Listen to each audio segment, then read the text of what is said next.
je vais faire ce problème-là. Je t'encourage à l'écouter jusqu'à temps que tu sentes que tu es débloqué puis que tu l'essayes seul. Donc, tu n'es vraiment pas obligé d'écouter cette vidéo-là jusqu'au bout.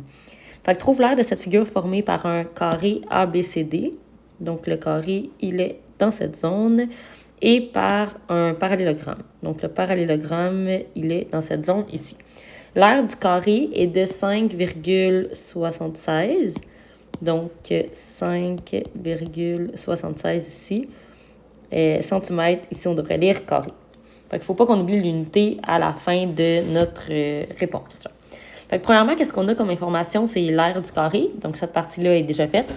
Ensuite, je sais que pour calculer l'aire du parallélogramme, il va falloir que je multiplie sa base et sa hauteur.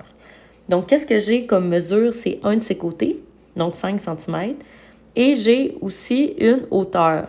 Donc, la hauteur que j'ai, elle part du sommet E, puis elle descend ici à 90 degrés vers l'autre côté. Donc, ce qui est important, c'est vraiment d'utiliser comme une base qui fonctionne avec une hauteur.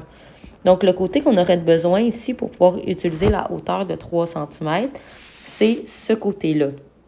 Donc, autrement dit, la hauteur qui irait avec le côté de 5, ça serait celle-là en rouge, mais on ne connaît pas sa mesure, donc on ne peut pas utiliser ça. Donc, pour trouver, dans le fond, la mesure du côté BD, c'est un des côtés du carré. Donc, je sais que pour calculer comme l'aire d'un carré, il faut qu'on fasse côté fois côté. Donc, si j'ai l'aire, pour trouver la mesure du côté, il va falloir que je fasse la racine carrée de 5,76.